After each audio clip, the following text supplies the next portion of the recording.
बावड़ा हो गया कि खुद ही चूसने में लग गया? पहले उसे तो खिला।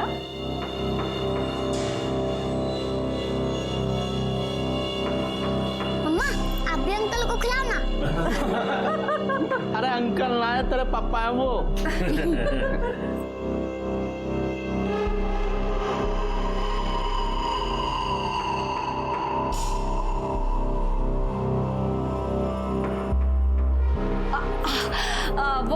वो मिठाई तो मैं भीतर ही बुलाई, अभी लेके आती हूँ। हाँ?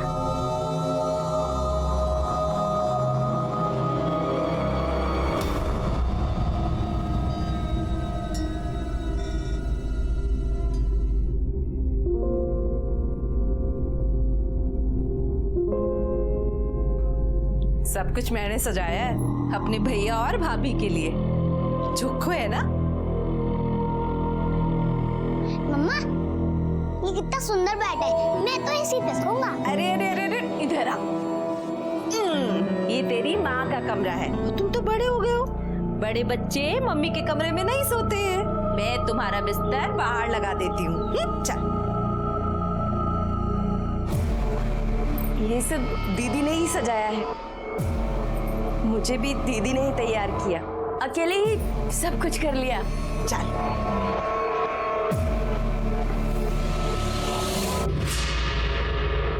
बत्ती जला कर रखना, देखना है मैंने सब।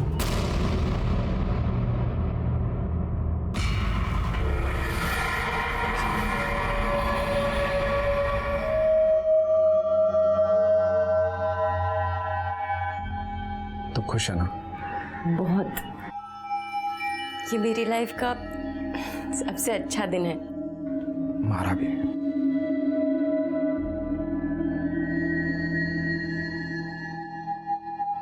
बत्ती तो बुझा दो। बत्ती जला कर रखना, देखना है मैंने सब। बत्ती बुझा दूंगा तो तने देखूंगा कैसे?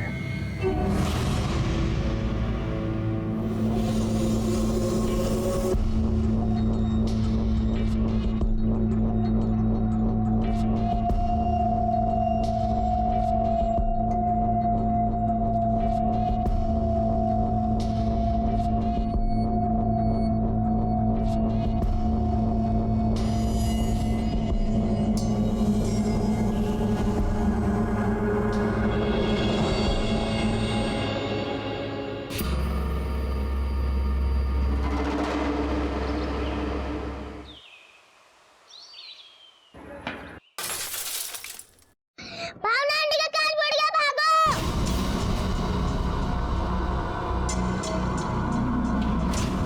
भावना ये इसने शीशा तोड़ा।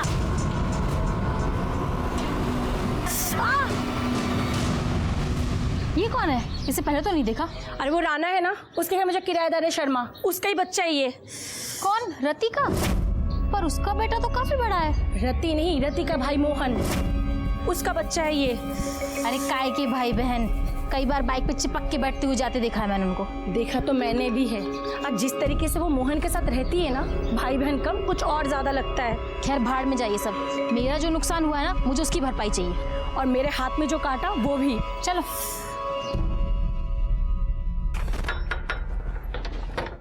अरे क्या हो गया दोनों साथ में? भाभी आपके घर में जो छोरा है ना, उसने मेरी खिड़की का कांच तोड़ दिया। बताओ ये भी कोई बात होती है भला? ये गली है, मैदान थोड़ी है जो क्रिकेट खेलने लग जाते हैं बच्चे सड़क पे। अरे छोरा ही तो है, छोरा ही तो शरारत करे है, उसमें के। लो। मैं जी माफी मांगू थारे से, आप शीशा लगवा लियो, आगे खर्चा दे दूंगा मैं। जी ठीक है। मैं चलता हूँ, थोड़ा लेट हो रहा हूँ। जा भाई। अरे रश्मि मोहन की बीबी अभी कुछ दिन पहले ही शादी की है दोनों ने। वो छोरा जिसने शीशा तोड़ा है वो इसी का है। अच्छा। रश्मि ये हमारे पड़ोसी, ये भावना भाभी, ये अवनी भाभी। अच्छा, तभी मैं सोचूं वो बच्चा किसका है, पर बच्चा कुछ ज्यादा बड़ा नहीं है। अरे वो इसकी पहली शादी से है। अच्छा अच्छा, पर पहले वाली शादी क्यों तोड़ी? टूटी ना है, एक्सीडेंट हुआ है, तभी तो इतनी छोटी सी उम्र में इसको दूसरी शादी करनी पड़ी, पर घनी किस्मत वाली ठहरी। मोहन जैसा दूल्हा मिला, इसको और इसके बेटे को दोनों को खुशी से अपना लिया।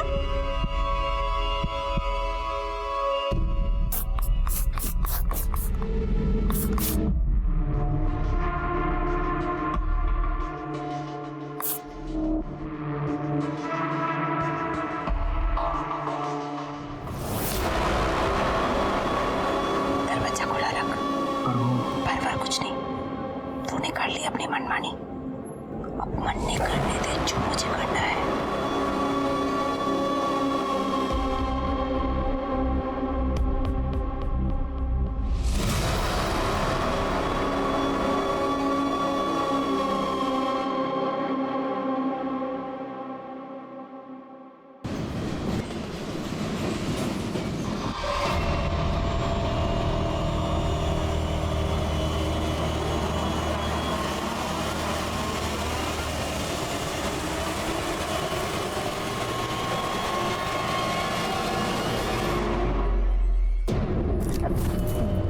दीदी, आप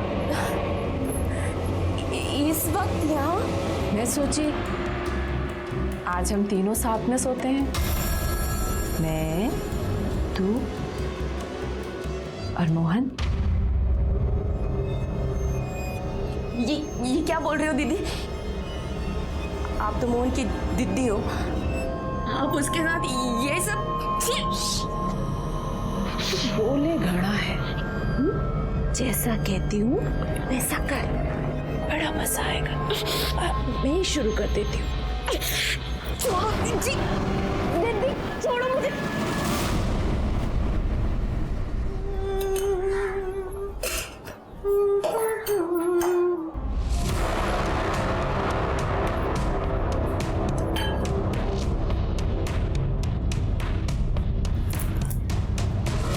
मजा आया रात को?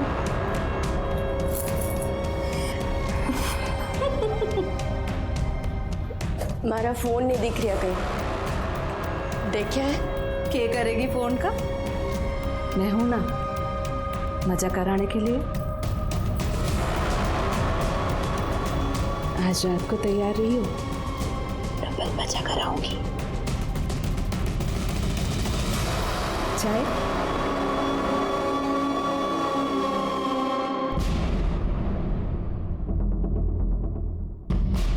वो हमारा फोन नहीं दिख रहा कहीं, आपने देखा है क्या? नाम मैंने तो नहीं देखा।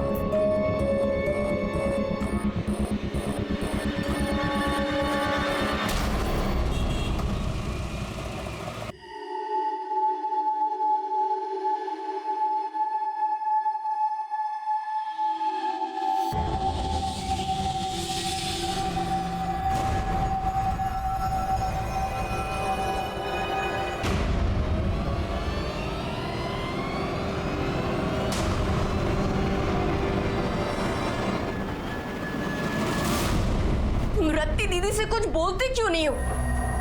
ऐसे भी कोई बहन हो गए, कोई अपने भाई के संग। जी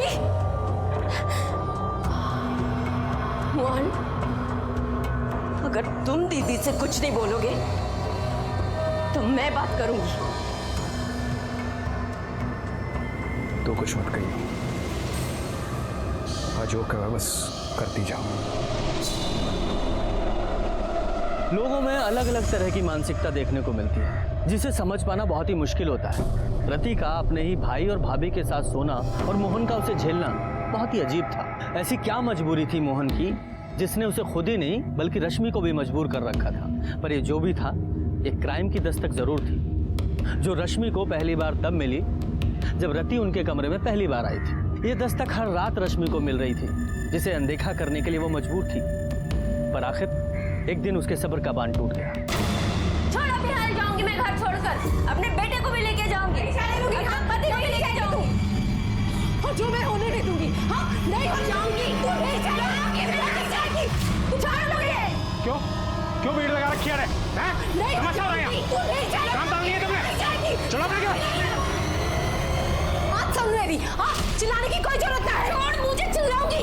बहुत हो गया दीदी दीदी, अब तेरा होंडा मैं सबके सामने फोड़ के रहूंगी। नहीं रहना है मुझे तेरे इस घर में। अरे बावड़ी हो गई है क्या? किधर जाएगी? हाँ तू जाएगी मतलब मेरा भाई भी इधर से जाएगा और जो मैं होने नहीं दूंगी। हाँ नहीं होने जाऊंगी। तू नहीं जाएगी,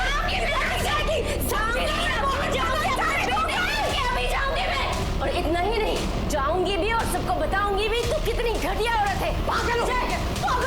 मैं मोहन को कहीं नहीं जाने दूंगी। नहीं मम्मा रश्मि, रश्मि, तूने हाथ कैसे उठा दिया इस पे? बहुत हो गया तेरा, बहुत सुन ली तेरी। हम यो घर अभी छोड़ के जाओगे और दम हो तो रोक के देखो।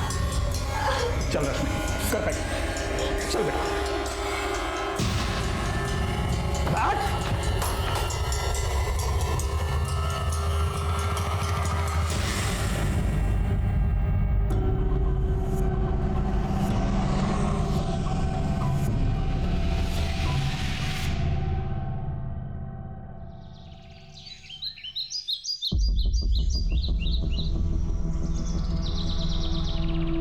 अरे क्या बात होगी चौधरी साहब, जो इस भरी दोपहरी में बुला लिया है? ऐसी बदबू आ रही है जैसे कोई जानवर वनावर मर गया हो।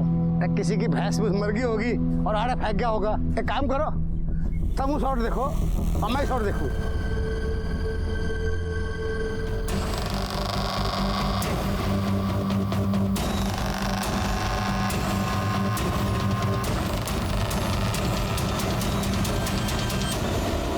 तुम लोग आसपास देखो, बॉडी के और टुकड़े मिलते हैं क्या?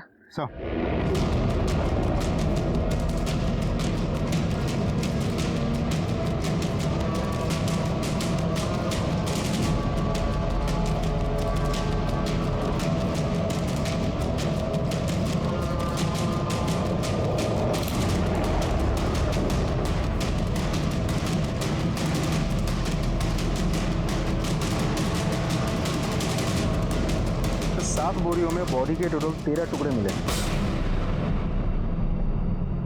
सर देख के तो लगता है किसी एक ही औरत के बॉडी पार्ट्स हैं।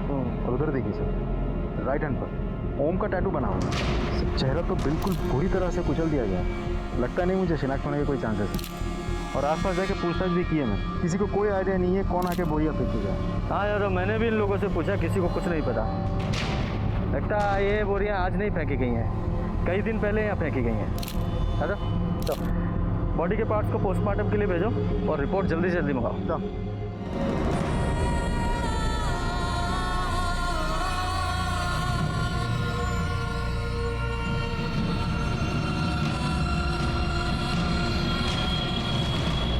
अंकल पैसे दो ना, भूख लगी है। चल चल निकल यहाँ से। अंकल प्लीज दो ना, बहुत भूख लगी है। तो भूख लगी है तो काम करना, भीख क्यों मांगता है? काम करने से खाना मिलेगा। खाना भी मिलेगा और पैसा भी मिलेगा, करेगा काम? चल यहाँ। क्या नाम है तेरा? विवान। पहले तो तू इस मोहल्ले में नहीं दिखा, कहाँ से आया? नहीं पता। कैसे आया? पता नहीं। चल आज से तेरा काम शुरू। जा चाय दे के आओ।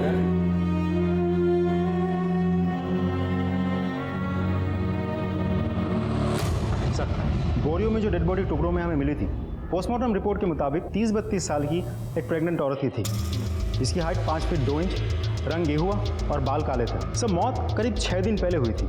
इसका मतलब 24 सितंबर को शाम को 7 बजे से लेकर रात के 12 बजे के बीच मौत हुई थी। सब पोस्टमार्टम रिपोर्ट के मुताबिक उसके चेहरे में और सर में मल्टीपल इंजरीज हैं, जो किसी हथौड़े जैसे भारी चीज़ से कई बार वार करने की वजह से हुई थी। सर का तो एकदम चूरा बना हुआ है। सब मारने के बाद डेड बॉडी को किसी आरी जैसी चीज़ से इतने छोटे छोटे टुकड़ों में काटा गया है, जिसमें उसका फेटस भी काटा और उसके भी टुकड़े टुकड़े हो गए।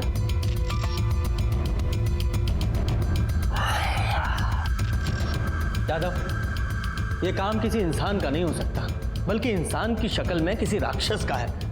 और ऐसे राक्षस को तो सजा जरूर मिलनी चाहिए। पर इससे पहले हमें इस बॉडी की पहचान करनी होगी।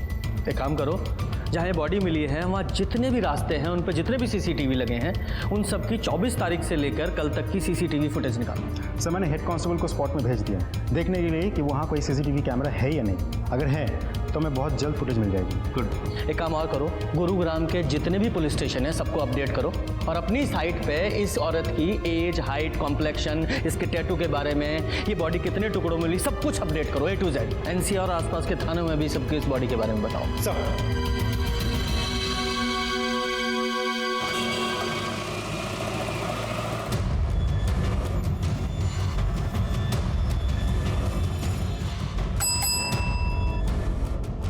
जनाब, गुरुग्राम पुलिस ने एक औरत की डिटेल्स अपलोड की है। मर्डर हुआ है उसका और बॉडी 13 टुकड़ों में मिली है और उसके हाथ पर ओम का टैटू भी है। और मुझे तो लगता है कि औरत वही है जिसकी मिसिंग कंप्लेंट हमारे पास में आई हुई है।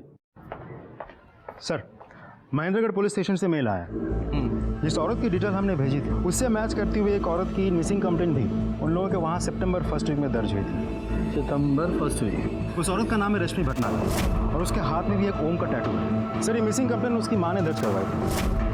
यादव, हो सकता है ये औरत वही हो, क्योंकि ये भी सितंबर के पहले हफ्ते में गायब हुई थी और उसका मर्डर 24 सितंबर को हुआ, यानी कि गायब होने के 10-15 दिन तक तो ये जिंदा थी। तो सवाल ये है कि इन दिनों में इसने अपनी माँ से कांटेक्ट क्यों नहीं किया? ये बच्चा कौन है? सर, ये रश्मि का बेटा है। रश्मि और ये दोनों एक ही साथ गायब हुए थे। रश्मि की माँ ने बेटी और नाती दोनों की मिसिंग कंप्लेंट दर्ज करवाई थी एक ही साथ। मतलब बच्चा भी गायब था। अब माँ तो मिल गई है, बच्चा कहाँ है?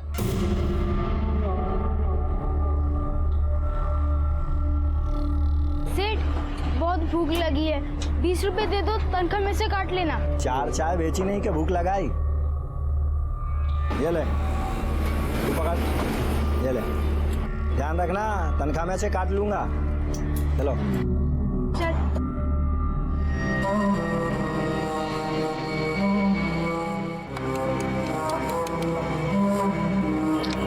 अबे विवान, तू हर दिन किसको फोन करता रहता है? नंबर तो कभी लगता ही नहीं है। मम्मी को, उनका फोन हर वक्त स्विच ऑफ रहता है। अभी तो किसी और को कर लेना, घर में और भी तो लोग होंगे। है नानी, पर मुझे नानी का नंबर याद नहीं। सर, आपने जो डिटेल्स अपलोड की थी उससे मैच करते हुए हमारे पास में मिसिंग कंप्लेंट आई हुई थी और हाथ पर ओम का टैटू भी था। हाँ, हाथ में ओम का टैटू गुदवाया था। कहाँ है मेरी रश्मि? सर, ये रश्मि की माँ है। इन्होंने रश्मि और विमान की मिसिंग कंप्लेंट लिखवाई थी। आपने मेरी बेटी को ढूंढा है, भगवान आपका बहुत भला करेगा।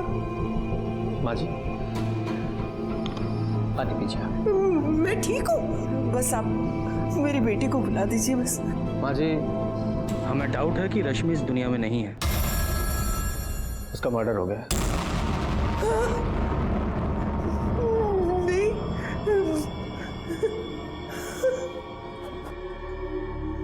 रश्मि, किसने मार दिया मेरी बेटी को?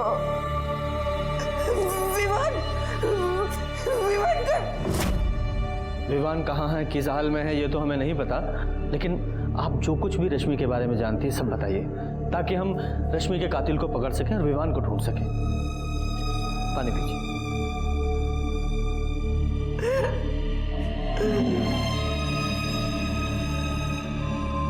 माँ जी, बताइए।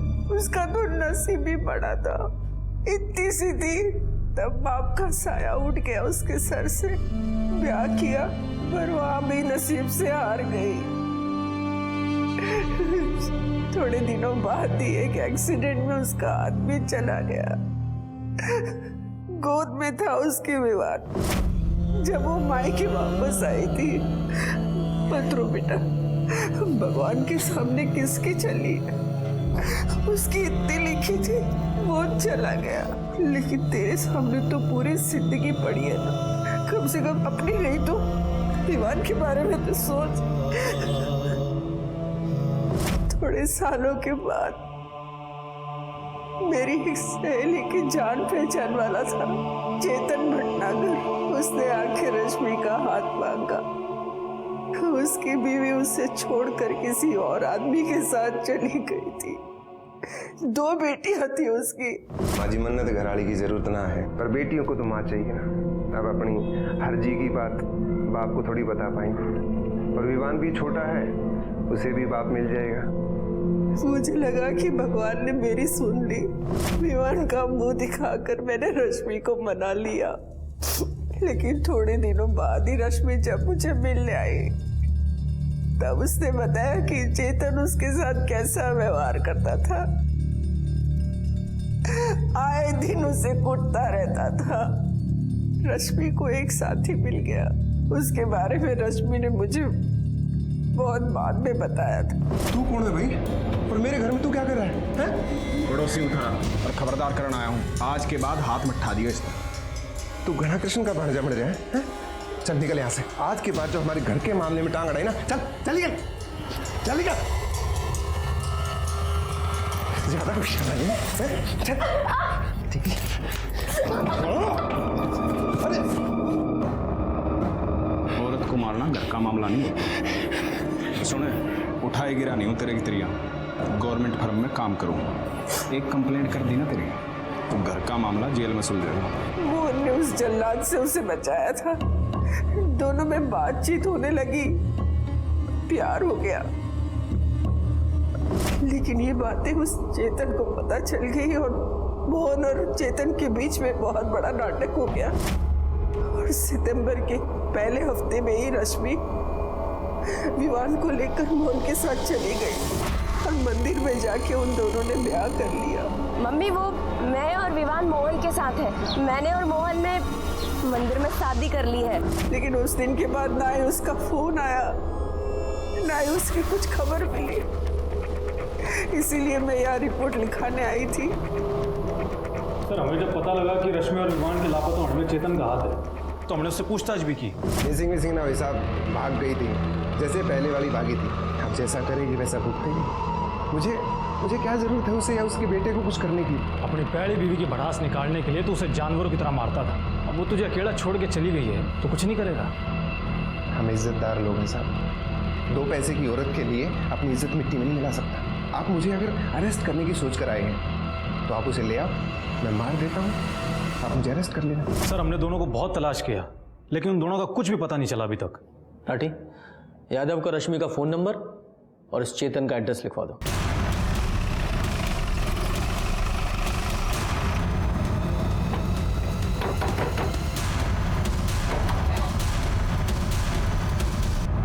चेतन जी, आप कौन? गुरुग्राम पुलिस। तुम इतने यकीन से कैसे कह सकते हो कि रश्मि मोहन के साथ ही गई? गई नहीं थी साहब, भागी थी। और इसमें यकीन की क्या बात है? जिस दिन सुबह वो विवान के साथ गायब हुई थी उसी दिन मोहन ने अपना किराए का घर छोड़कर यहाँ से भागा था। उसके बाद वो वापस नहीं आया। और साहब ये सब बातें आप मुझसे क्यों पूछ रहे हैं? मुझे उसकी माँ ने बताया है तो आपको भी तो बताया होगा कि उसने भागकर मोहन के साथ शादी कर ली। ढूंढने उड़ने की कोई जरूरत नहीं साहब, कहीं अय्याशी कर रहे होंगे। हम रश्मि को नहीं उसके कातिल को ढूंढ रहे हैं और रश्मि का मर्डर हो चुका है। सही है, जैसी करनी वैसी भरनी साहब। उस कमीने के लिए मुझे छोड़ा था ना, अब उसका मन भर गया हुआ तो उसे हटा दिया काम से। रश्मि ने यहाँ से जाने के बाद तुमसे कांटेक्ट किया था? नहीं साहब, अगर करती भी तो मैं उसकी एक नहीं सुनता, सीधा बाहर का रास्ता दिखा देता उसे मैं। और विवान का कुछ पता है? वो कहाँ है? नहीं, जिस दिन से वो यहाँ से गए हैं मैंने उनकी शक्ल तक नहीं देखी। देखो, कुछ और जानते हो तो वो भी बता दो वरना बाद में मौका नहीं मिलेगा। कुछ पता है? क्या हुआ? चाय दे के क्यों नहीं आया? वो बहुत तेज बुखार है ऐसे। चुप कर, काम चोर कहीं के। उठ, निकल यहाँ से। ये बीमारी के बहाने यहाँ नहीं चलेंगे। चल भाग। और आज से दुकान में आने की जरूरत नहीं है। नहीं नहीं अंकल, मुझे मत निकालो, मैं ठीक हूँ। मैं अभी चाय दे के आता हूँ। चल देख आ फिर। हाँ, क्या? अरे मेरे छोटे भाई, मेरे लिए लड़की ढूंढने से अच्छा है तू अपने लिए कोई अच्छी सी नौकरी ढूंढ ले। तेरे सेटल होने से पहले कैसे शादी कर लूँ मैं? हाँ चल, मैं तेरे से बाद में बात करता हूँ। ये लो, हमारे छोटे भाई हमारे लिए बहू ढूंढ रहे हैं। सही तो बोल रहे हैं। अरे ना ना ना, तुम कुछ मत बोलो, तुम तो उसे ही सपोर्ट करोगे। कुछ मत बोलो, काम की बात बताओ। सर रश्मि के मोबाइल लोकेशन के मुताबिक जिस दिन उसका मर्डर हुआ उस दिन उसका फ़ोन महेंद्रगढ़ में चेतन के घर के पास स्विच ऑफ हुआ। फिर जब हमने बैकडेट में जाके फ़ोन की एक्टिविटीज़ चेक की तो हमें पता चला कि गुरुग्राम सेक्टर 11 से महेंद्रगढ़ की तरफ फ़ोन ट्रैवल किया था। इसका मतलब रश्मि सेक्टर 11 गुरुग्राम से महेंद्रनगर गई और फिर फ़ोन स्विच ऑफ हुआ। यादव, इसके 2 कारण हो सकते हैं। पहला ये, या तो चेतन झूठ बोल रहा है या फिर रश्मि मोहन के साथ सेक्टर 11 में ही कहीं रह रही थी। तुम एक काम करो, सेक्टर 11 जाओ, वहाँ विवान और रश्मि के बारे में पता करो, और मैं इस चेतन की खबर लेता हूँ। कांस्टेबल को बोलो जरा उसे उठाए। सर।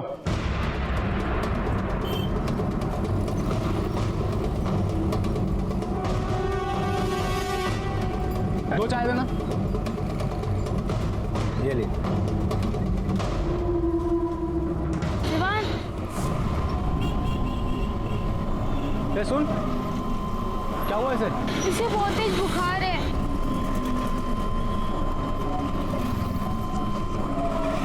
बच्चे का फोटो दिखाना जरा।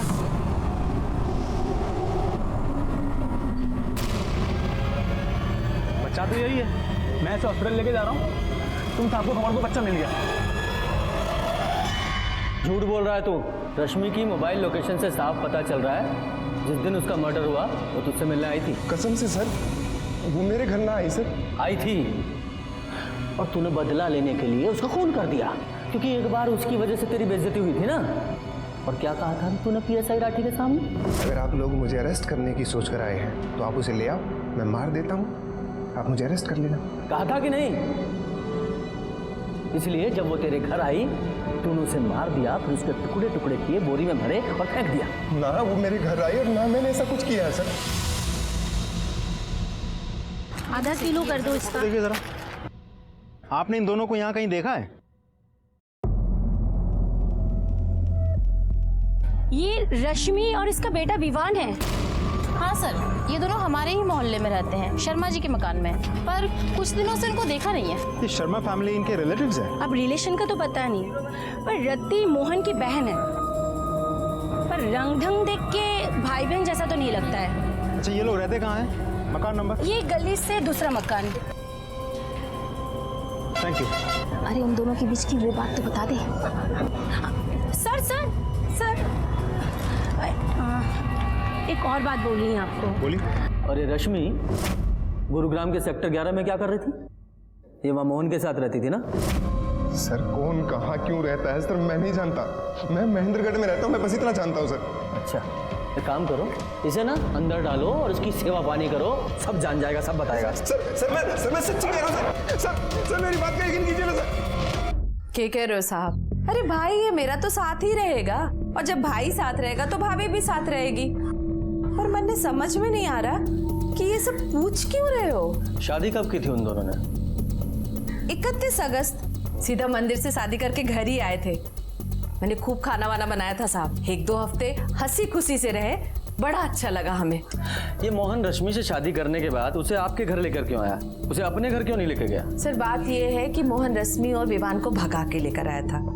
कुछ दिन चुपके रहना था। उसने पूछी बहन तेरे घर रह जाओ, मैंने भी बोला तेरा ही घर है भाई रह जा। तो बस 1-2 हफ्ते चुपचाप अच्छे से रहे, जब मामला ठंडा पड़ गया तो वापस चले गए महेंद्रगढ़। मोहन की कोई फोटो है आपके पास? फोटो?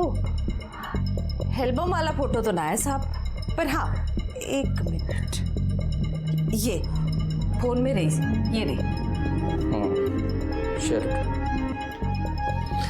अच्छा, यहाँ से वो दोनों किस डेट को शिफ्ट हुए थे? 10-12 दिन पहले साहब, अब 24-25 को। कैसे गए थे? अरे भाई के पास मोटरसाइकिल है, मेरे मोटरसाइकिल से। जब सब कुछ हंसी खुशी चल रहा था, जाने की जरूरत क्यों आ पड़ी? अरे बताई ना अभी आपको साहब कि मामला ठंडा पड़ गया तो चले गए वो दोनों। वहाँ मामला ठंडा पड़ गया और यहाँ गर्म हो गया है ना?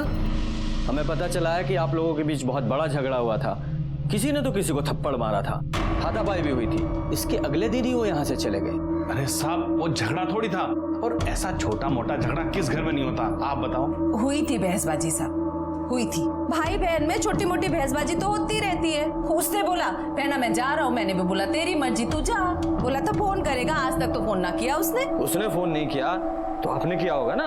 अरे मोहन बड़ा गुस्से वाला है साहब, उसने ना करा तो मैंने भी ना करा। सोचा गुस्सा ठंडा हो जाएगा तो आप पे आप फोन कर लेगा। अच्छा, ये महेंद्रगढ़ में ये मोहन कहाँ रहता है? एड्रेस दीजिए उसका। साहब अपना घर तो है नहीं उसका, कहीं किराए विराए पे लिया होगा। अब छोटा मोटा घर तो लिया नहीं होगा साहब, बीवी बच्चे वाला है तो बड़ा ही घर लिया होगा। बीवी बच्चे उसके साथ में नहीं है, क्योंकि रश्मि का मर्डर हो चुका है। क्या कह रहे हो साहब? हाँ, मोहन और विवान दोनों लापता हैं। अब मोहन ही बता सकता है कि क्या हुआ था उन लोगों के साथ।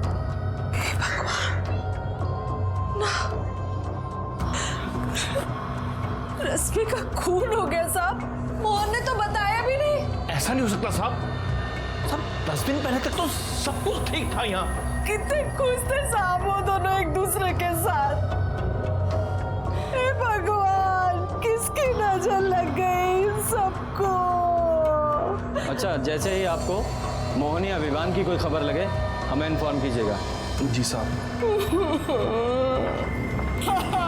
क्या हो गया? तो मुझे लगा रति मोहन के लिए जेन्युइनली दुखी है, लेकिन पड़ोसी उसे पूछताछ करके पता चला कि दोनों के बीच भाई बहन का रिश्ता नहीं था सर। कुछ तो गड़बड़ है। हाँ, पड़ोसी जा ठीक ही कह रहे हैं यादव, क्योंकि इतनी प्यारी बहन को इतने प्यारे भाई की कोई खबर ही नहीं है। इस शर्मा फैमिली की कुंडली निकालो, खासकर इस रति की। और हाँ, ये मोहन का फोटो भी सर्कुलेट करो और उसकी बाइक का भी पता लगाओ। सर विवान का पता लग गया है। महेंद्रगढ़ की एक सड़क पे बेहोश पड़ा था। उसे डेंगू हुआ और हमने उसे अस्पताल में भर्ती करा दिया है और सरिता जी को भी इन्फॉर्म कर दिया है। चलो अच्छा है, बच्चा जिंदा है। एक काम करो, जब तक विवान को होश ना आए वो इसके पास भटकना नहीं चाहिए। उसका स्टेटमेंट सबसे पहले हम लेंगे। जी सर। जनाब, आरटीओ से पता चला है कि मोटरसाइकिल मोहन के नाम पर रजिस्टर्ड थी और एड्रेस मोहन की बहन रति के घर का है, और बाइक अभी तक बरामद नहीं हो पाई है। जनाब, मोहन का फोन भी चेतन के घर के आसपास ही स्विच ऑफ हुआ था। ये देखिए सर। यादव, अगर रश्मि का और मोहन का फोन ये चेतन के घर के पास स्विच ऑफ हुआ है और रति के बयान के मुताबिक ये तीनों महेंद्रगढ़ के लिए 24 तारीख को निकले थे, और इन सब कांड में अगर चेतन का हाथ है तो मोहन की बाइक महेंद्रगढ़ में ही कहीं आसपास मिलनी चाहिए। सर ऐसा भी तो हो सकता है कि दूर कहीं जाके उसने बाइक को ठिकाने लगा दी हो। हाँ, पर जहाँ भी ठिकाने लगाया वहाँ मिलनी तो चाहिए ना। यादव, एक काम करो, ये मोहन की बाइक का रजिस्ट्रेशन नंबर एनसीआर और आसपास के स्टेट में फैला दो, हो सकता है कोई क्लू मिले। जब ये केस शुरू हुआ तो बहुत टेंशन थी। इतने सारे टुकड़ों में मिली बिना चेहरे वाली बॉडी की आखिर पहचान कैसे होगी? और पहचान हुई, विवान भी मिला, जो बेचारा हॉस्पिटल में बीमार पड़ा था। एक एक करके केस की परतें खुल रही थी, पर कुछ पुख्ता सबूत हाथ नहीं लग रहे थे। मोहन गायब था और उसकी बाइक चेतन के घर के पास मिली, पर तभी विवान को होश आया, मानो हमारे केस को होश आ गया। मम्मी कहाँ है? की वजह से नहीं। हाँ बेटा, आप पहले थोड़ा सा स्ट्रांग हो जाओ, है ना, तब उनको बुलाते हैं। आपको ऐसे बीमार देखेंगी तो उनको अच्छा नहीं लगेगा ना। हाँ? अच्छा एक बात बताओ, जहाँ से आपको पुलिस अंकल लेकर आए थे, मतलब वो मार्केट, वो रोड, वहाँ आप कैसे पहुँचे?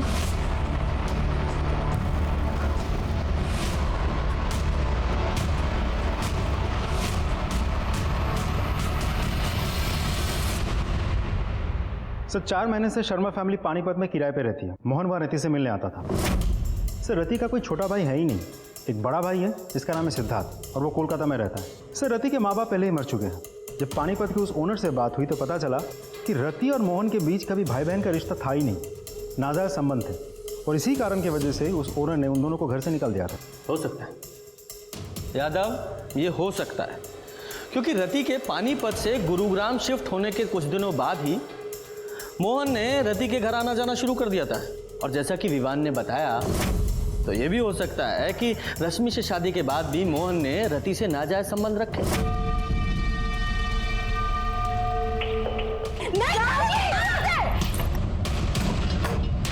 तूने हाथ कैसे उठा दिया इस पे?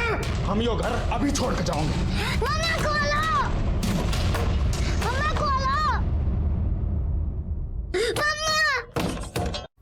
प्रॉब्लम यह है कि विवान के बयान से यह साबित नहीं होता कि रति ने, उसके हस्बैंड ने और उसके बेटे ने मिलकर ही रश्मि को मारा था। अगर इन्होंने रश्मि को मारा तो फिर वो मोहन कहाँ है? वो भी गायब है। कहीं मोहन का भी तो इस सब में हाथ नहीं है। और फिर रश्मि और मोहन दोनों के फोन लोकेशन वहाँ महेंद्रगढ़ में चेतन के घर के पास मिले, यहाँ तक कि मोहन की बाइक भी उसके घर के पास ही मिली है। और ये रश्मि की बॉडी वहाँ महेंद्रगढ़ में नहीं, यहाँ गुरुग्राम में मिली। तो क्या ये तीनों रश्मि को वापस यहाँ गुरुग्राम में लेकर आए, फिर से मारा? कुछ तो मिसिंग है, कहीं क्या हो सकता है? जनाब, मैंने शर्मा फैमिली का रश्मि के मर्डर वाले सप्ताह का कॉल रिकॉर्ड चेक किया, जिसमें पता चला कि रति का बेटा कुंदन मर्डर वाली रात मोंटी अरोरा नाम के एक लड़के से एक नहीं 3 बार बात किया है। और फोन की मूवमेंट चेक की तो शाम 8 बजे, रात 10 बजे और सुबह 6 बजे मोंटी के घर पे गया।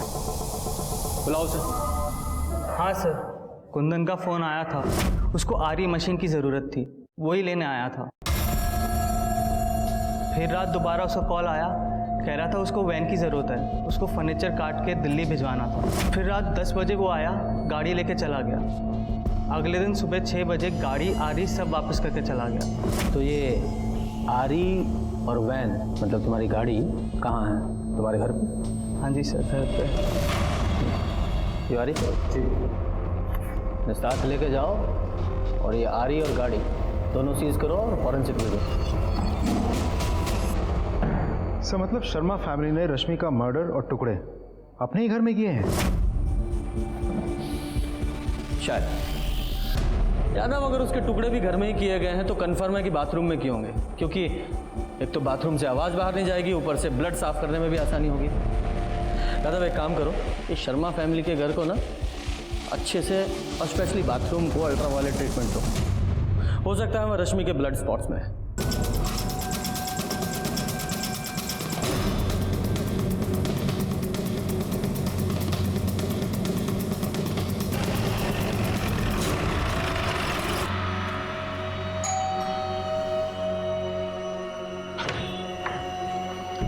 हमें आपका घर चेक करना है। हैं?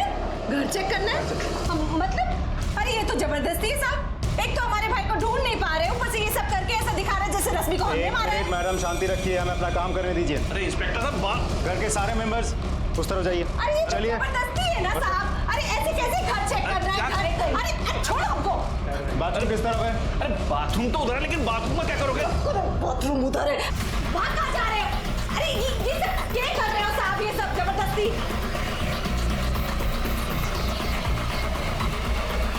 सर ये देखिए, सैंपल कलेक्ट कर रहा हूँ।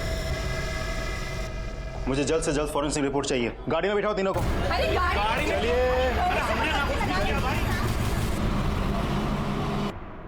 जनाब ये रिपोर्ट्स। यादव सर, ये जो रति के घर में ब्लड मिला है ये तो रश्मि के डीएनए से मैच होता है। इसका मतलब ये हुआ कि रश्मि के टुकड़े बाथरूम में ले जाके किए गए। और ये है कार के ब्लड रिपोर्ट। ये जो मोंटी की वैन में 2 ब्लड ग्रुप मिले हैं, इसमें से एक रश्मि के ब्लड ग्रुप से मैच होता है। इसका मतलब ये हुआ कि रश्मि की लाश ठिकाने लगाने के लिए मोंटी की वैन का इस्तेमाल हुआ है। और ये दूसरा ब्लड किसका है? अब तुम्हारा भाई बहन का नाटक हो गया खत्म। विवान ने सब बता दिया। और तुम्हारे बाथरूम से और मोंटी की गाड़ी से रश्मि के खून के निशान मिले हैं। सच सच बता दो, रश्मि के साथ क्या किया? कैसे मारा उसे? मैं ना मारना चाहती थी उसे, पर क्या करती, मोहन ने हाथ उठा दिया था मेरे पे। हम ये घर अभी छोड़ के जाओगे। और शाम को बैग लेकर घर से जाने लगा। मोहन, क्या है ये सब? मोहन, मैं कहीं नहीं जाने दूंगी तुझे। उसका विनय से शादी करने के लिए बोला, तो इसका मतलब ये नहीं कि तू कुछ भी मनमानी करेगा। कहीं नहीं जाएगा। अरे क्या नहीं किया तेरे वास्ते? शादी की उससे ताकि लोगों को हम पे शक ना हो। और आज उसी के साथ तू भाग के जाएगा। मजबूर कर दिया तूने। मैं एक रात भी आराम से नहीं रहने दिया। बहुत उतावली हो रही है। तू अंदर जा, मैं भी आई। हाँ अरे खुश कर देता तूने। मैं पैसे दे रहा था ना तेरे शौक पूरे करने ही, पर ना सब कुछ चाहिए, ये भी चाहिए, ये भी चाहिए। गंद मचा दिया इस घर में। तू इसकी वजह से बात सुना रहा है ना मुझे। आज मैं इसे छोड़ूंगी। फिर ये इसने, कुंदन ने एक सलाह दी। मैं मोंटी की वैन भी ले आया और उसके टुकड़े बोरी में भर के अलग अलग जगह फेंक दिए। मोहन के साथ क्या किया?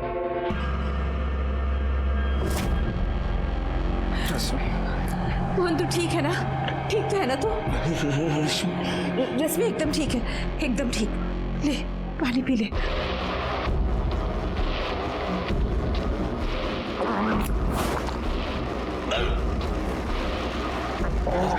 रश्मि चाहिए थी ना तुझे? जा, भेज दिया तुझे उसके पास। मर जा तू। उसकी बॉडी को कैसे ठिकाने लगाया? मोहन को भी उसी वैन में डालकर हम नदी में फेंक दिया। यादव, इसका मतलब मोंटी की गाड़ी में जो दूसरा ब्लड था मोहन का था। और ये रश्मि और मोहन का मोबाइल और उनकी बाइक चेतन के घर पे कैसे पहुंचे? और फिर ये विवान को कैसे छोड़ा? कहाँ छोड़ा? उसका क्या किया? मैंने विवान को नशे की गोली दे रखी थी। फिर मैंने रश्मि के और एक कुंदन ने मोहन के कपड़े पहनकर विवान को बेहोशी की हालत में मोटरसाइकिल पे बिठा के महेंद्रगढ़ की सड़क पे छोड़ दिया और फिर मोटरसाइकिल को चेतन के घर के पास खड़ी की और रश्मि और मोहन का फ़ोन वहीं बंद करके नाले में फेंक दिया। मैंने रश्मि और चेतन के बारे में मोहन से पता लगा। प्यार दुनिया की सबसे सुंदर चीज़ है, चाहे वो किसी के बीच में भी हो, माँ बाप, भाई बहन, पति पत्नी, चाहे फिर दोस्ती क्यों ना हो। लेकिन रति और मोहन ने इस रिश्ते का भी दुरुपयोग किया। जिस दिन से इन दोनों का नाजायज रिश्ता शुरू हुआ, क्राइम ने तभी से दस्तक देनी शुरू कर दी थी और ये दस्तक बार बार मिल रही थी। रति, मोहन और रश्मि तीनों को ये दस्तक मिली, लेकिन जब तक एहसास होता तब तक बहुत देर हो चुकी थी और इस लापरवाही का भुगतान मोहन और रश्मि को अपनी जान देकर चुकाना पड़ा। बेचारा विवान इसमें बेकार में पिस गया। इसलिए जब भी कोई अनैतिक सी इच्छा मन में जन्म ले, आपको सतर्क हो जाना चाहिए और उस दस्तक को सुनते हुए उससे दूरी बना लेनी चाहिए। और इसी के साथ मैं आपसे विदा लेता हूं, फिर मिलूंगा एक नए केस के साथ। तब तक देखते रहिए क्राइम पेट्रोल दस्तक। मकसद बताना नहीं, बचाना है। जय हिंद।